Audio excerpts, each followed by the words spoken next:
Hello geometry students, my name is Jami Emigh, and this video is our discussion on section 6.5.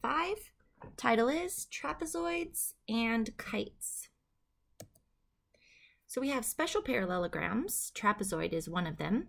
A trapezoid is a quadrilateral. It's a four-sided parallelogram, remember. It has one pair of parallel sides. That one pair of parallel sides, we call those the base. The non-parallel sides we call the legs. Okay, so these two right here are the legs. So we have bases and legs. The bases are the parallel sides, the legs are the non-parallel sides. The two angles that share a base are called base angles. So this angle right here and this angle right here we call base angles, and this angle right here and this angle right here we would call base angles. So they are a pair of base angles, okay? Contrary to, we wouldn't call this angle and this angle a pair of base angles, okay? It's got to be these two are a pair of base angles and these two are a pair of base angles. And knowing the way to identify parts of the trapezoid becomes very useful when you start to apply formulas, plugging in the variables for those different formulas and so on.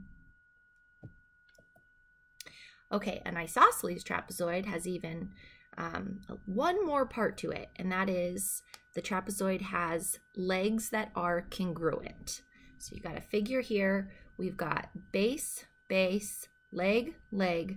We've got parallel bases. Here's the additional part. We have congruent legs. We still have base angles, pair of base angles down there and up there. But the additional part to an isosceles trapezoid is that the legs are congruent. So this and this. So if you're told this trapezoid is isosceles and these aren't marked off as congruent, you're able to mark them off yourself just by knowing that it is a isosceles trapezoid. Okay, diagonals of an isosceles trapezoid. So it's got to be an isosceles one for this theorem to hold true. It says that if our quadrilateral ABCD is an isosceles trapezoid, then AC, this diagonal right here, is congruent to BD, this diagonal right here. So congruent diagonals. And the converse is also true. If the diagonals are congruent, then ABCD is an isosceles trapezoid. And that's because it's the if and only if statement right here, the double arrow, making it a biconditional statement. So it's true if you read it this way, ABCD is an isosceles trapezoid, then diagonals are congruent. And it's also true if you read it the other direction. If the diagonals are congruent, then ABCD is an isosceles trapezoid, okay? All right, so base angles of an isosceles trapezoid. There's a theorem that speaks to the measure and therefore the congruency of the base angles of an isosceles trapezoid. The theorem is that if a trapezoid is isosceles, then each pair of base angles is congruent. Well, this is great. Just knowing that the trapezoid is isosceles, we've got so much congruent stuff, and it kind of makes sense because making it isosceles makes it like symmetric about this line right here. So if you were to fold this trapezoid, this isosceles trapezoid, at that dashed line, it's easy to see how A and R would have the same measure. P and T end up with the same measure. Those diagonals are congruent. And so the theorem says just that. If your trapezoid is isosceles, then angle R and angle A are congruent. Angle T and angle P are congruent as well. So base angles are congruent. Okay, one more theorem about the isosceles trapezoid is that if a trapezoid has a pair of congruent bases, then the trapezoid is isosceles. So this is the converse, but you only need one pair of congruent base angles. If you show one pair of congruent base angles, I mean, you ultimately then have two pairs of congruent base angles, but that is enough to tell you that these sides are congruent and therefore your trapezoid is isosceles. This one is actually very similar to the isosceles triangle theorem and its converse. If you guys recall, here I'll sketch it up here for you. If you have congruent base angles for an isosceles triangle, then those opposite sides are also congruent. And then the converse of that isosceles triangle theorem was, if the sides are congruent, then the base angles are congruent. Okay, true both ways. It's the same thing with the trapezoid. If we have these congruent tick marks, 1, 2, then we're allowed to add these congruent angle marks, 1, 2, and actually up here as well. And then the converse would be, if we have these congruent angle marks, we're allowed to add these congruent tick marks. Okay? So let's practice finding angle measures in trapezoids. All right, so we are told that CDEF is an isosceles trapezoid. So it's stated for us right here. What I like to do when they state something like that is then look at the figure. Just take a quick look at it and check if they've marked off any parallel sides, congruent, parallel bases, congruent sides. And if they haven't, you can add those markings yourself. So just take a quick look, and I do see that they already marked off which two are the bases and the parallel lines marking, and the two legs with the congruent sides marking. So our markings are all there. And now we're asked to calculate the measure of angle D, E, and F. All right, pause this video and give it a try.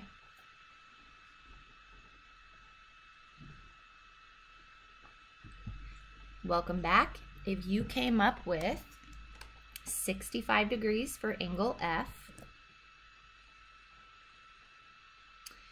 and let me use my calculator real quick, 115 degrees for angle D, and 115 degrees for angle E, you got them all right. Nice job.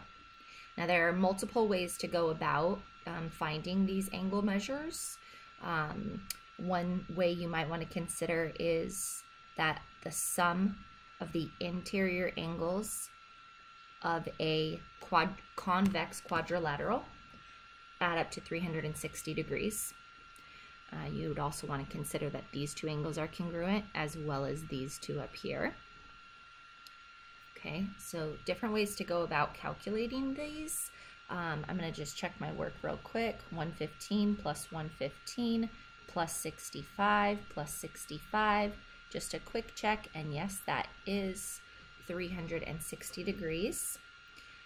I'll show you one way to come up with those angles, and that would be to identify angle C and angle D as supplementary angles. Okay, these two right here always add up to 180 degrees. That would make angle D, that's one way to get our 115.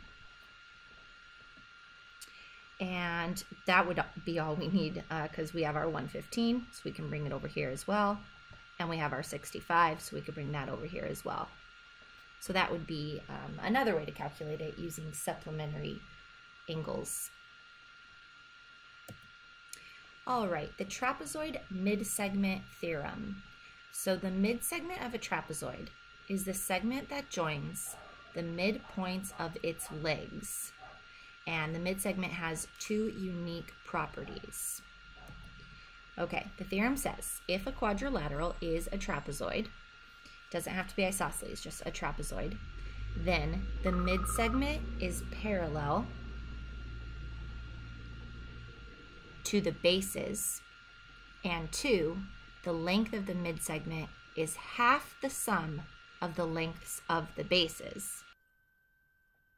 Okay, so that seems like a lot when we read the theorem and it's in words like that. So let's break it down a little bit using the figure.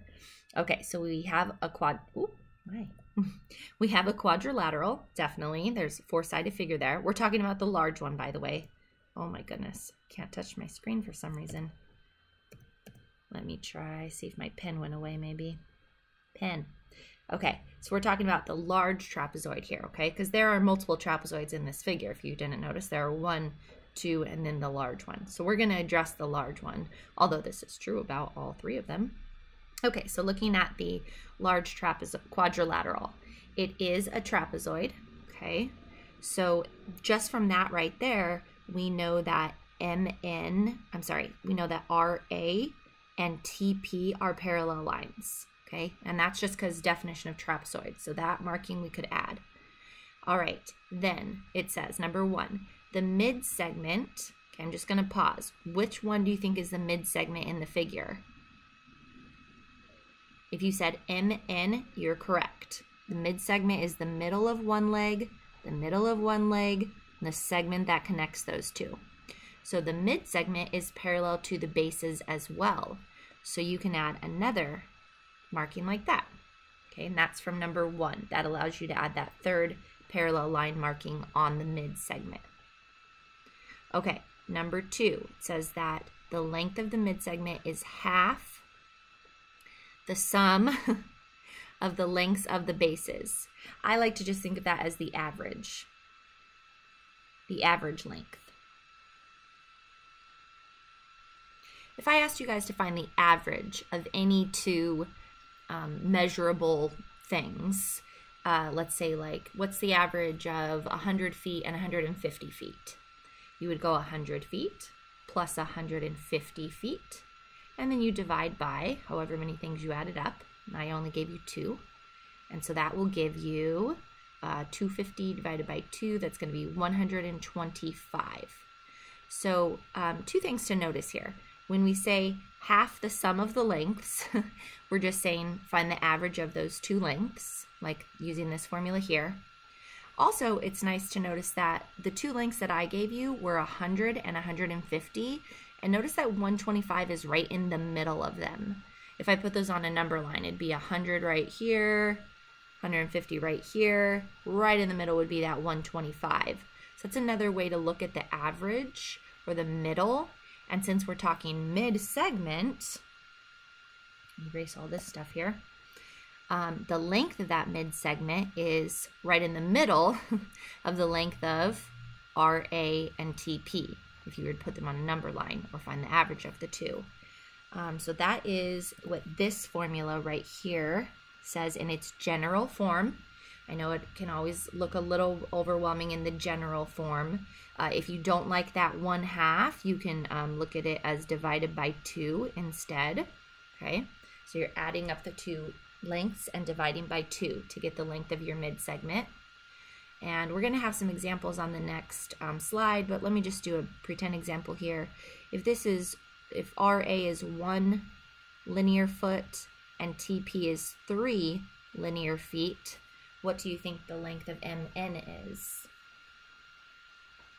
And if you said 2 linear feet, then you got it right. 2 ways to come up with that. 1 plus 3 divided by 2 will get you to 2. Or if you just recognized, okay, 1 and 3, right in the middle would be 2. All right, let's try some more examples here. Segment QR is the mid-segment of trapezoid LMPNP. What is X? All right, so first of all, I want to read this again, and I want to add the markings that I can as I read this. Segment QR is the mid-segment, okay? Just by them telling me that right there, I know I can go like this. 1, 2, 1, 2, 1, 2. Now, I'm not going to need that in this particular problem because I see all the algebraic expressions are on the bases and the mid-segment. But I want you to recognize that. When you read, oh, that's the mid-segment, I want you to recognize you have congruent segments there.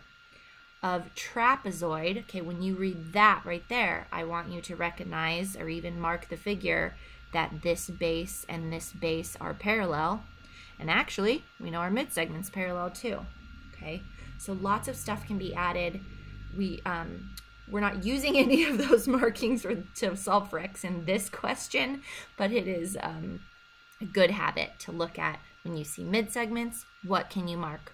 When you see trapezoid, what markings can you add? Geometric code can you add to the figure? All right, what we're actually going to use though is the second part of the last theorem that says that this algebraic expression will be equal to 4x minus 10 plus the 8. See, we added them up. This plus this and then we have to divide it in half.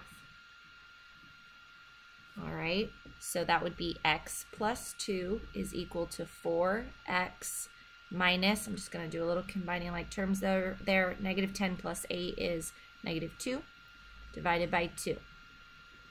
Now we've got to manipulate this equation so that we can isolate x. Got a lot going on. Let's see, I will start by multiplying both sides by 2. Okay, so I'll multiply this equation by 2, and this side of the equation also by 2. This side becomes 2x plus 4, and this side becomes cancel, cancel, so no distributing. This got canceled out. 4x minus 2. Then subtract 2x from both sides and add 2 to both sides. That leaves us with 6 equals 2x. If you're doing your moves in a different order, as long as every move you make is legal and neither of us make a small mistake, we'll get to the same place. So there are different ways to manipulate equation. Just make sure whatever you do is legal. Divide both sides by 2, and I got x equals 3. All right, and that's all I was asked to do, find the value of x. I'm going to erase all this and check my work. Erase. So I got x equals 3. So that would make this segment 5 units long. And then this one here, I want to check 4 times 3 is 12 minus 2. That'd make this 2 units long. So if I'm thinking about a number line, I've got 2 here, 8 here, and is 5 right in the middle? 3, 4, 5, 6, 7. Yes, it is. 5 is right in the middle. My 5s are getting awful. Okay, I'll also show you now that solution written up a lot nicer than I could do writing with my finger. So that right here, you have the second part of the theorem on the last slide. Again, if you do not like this fraction, if fractions freak you out like that, I mean, it's still a fraction, but sometimes it's more easy on the eyes to see it as over 2 instead of times 1/2. Okay, then we're plugging in the 4x minus 10 plus the 8. Divide that whole part by 2 if you don't like to look at that. And that's equal to our mid-segment length, which is represented by the expression x plus 2. All right, now we combine like terms like there, the negative 10 plus 8. And that step right there, little different route. They distributed the 1/2. So now we have x plus 2 equals 2x minus 1. And that leaves us with x equals 3. All right, let's talk about a kite. A kite is a quadrilateral also, so it's a 4-sided polygon with 2 pairs of consecutive sides that are congruent, and no opposite sides are congruent. So it's just like the kite that you might think of. I know kites come in all different kinds of shapes and sizes now. I got ones that look like dragons and butterflies and all sorts of things. But if you can recall that old school kite looked like this. It used to be like a T, and you would put the string right there and try to run and make it fly. So it's a kite just like that, where the top 2 were the same measure, the bottom 2 were the same measure, and even this 90-degree marking in here is actually true to the quadrilateral called a kite. So thinking of that kite there, we have if quadrilateral ABCD is a kite, so I'm looking at this one, and definition says we have consecutive sides congruent, so those 2 are congruent and these 2 are congruent, and no opposite sides are congruent, okay? Let me focus on that for a second. No opposite sides are congruent. If opposite sides were also congruent, that would be this one and this one, this one and this one. So we'd be talking about a rhombus or a square, okay? So that's what they mean by no opposite sides are congruent in a kite.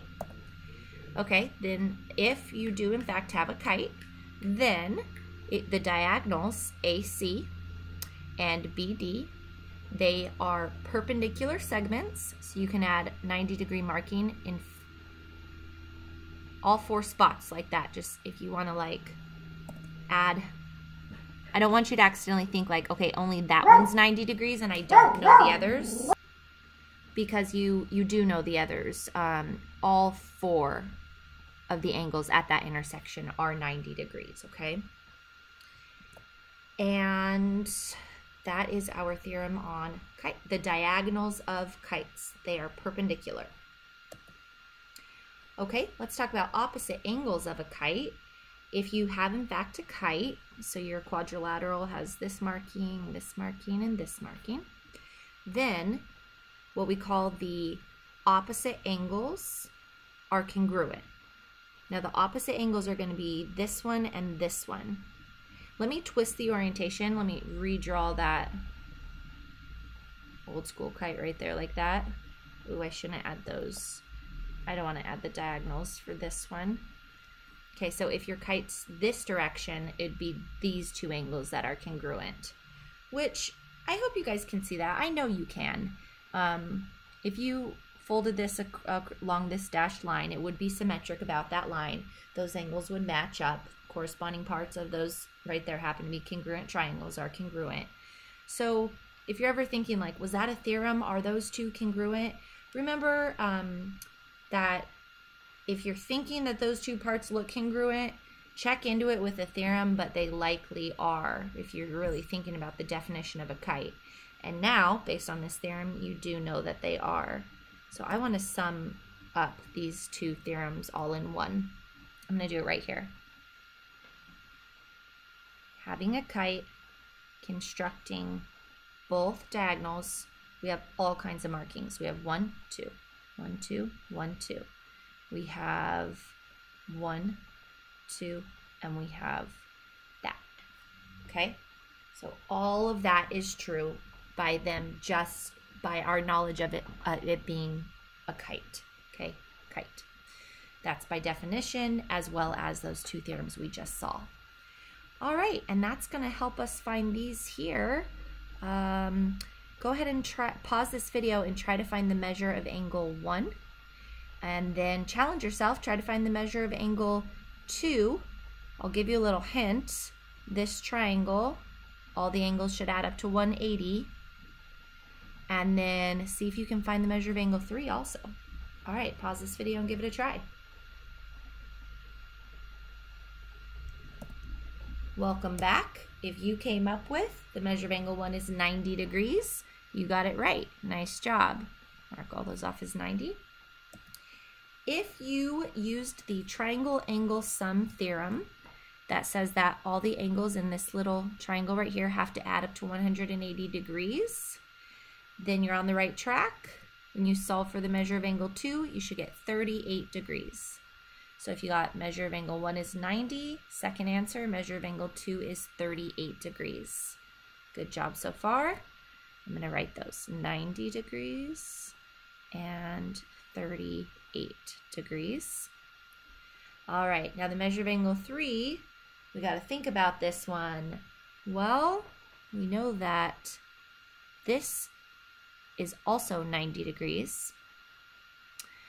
We also know that this is congruent to this, making this one here also 38 degrees. And then if we use the 180 degrees triangle angle sum theorem, angle 3 would have to be 52 degrees. So there's one way to go about that. Another way would be, let me erase all my scratch work there, to prove that triangles DEF, so let me trace that, DEF, and triangles DGF, that's this side of the kite, show that those are congruent by side, side, side. Oh, yeah, no problem. That's easy to show that they're congruent by side, side, side, because check this out. We already have one side given, justification, definition of a kite. Second side given, justification, definition of a kite. The third side, it's not given, but you guys know DF is congruent to itself. What's the justification? If you said reflexive property of congruency, you got it right. So this side of the kite and this side of the kite, we have two congruent triangles, justification, side, side, side. Since that is true, then corresponding parts of congruent triangles are also congruent, and that would make our angle 3, which is in the same position as the 52, congruent, so they both measure 52 degrees. And that will conclude our discussion on all of Chapter 6. My name is Jamie Amy. Thank you for joining me. I'll see you next time for our discussion on Chapter 7.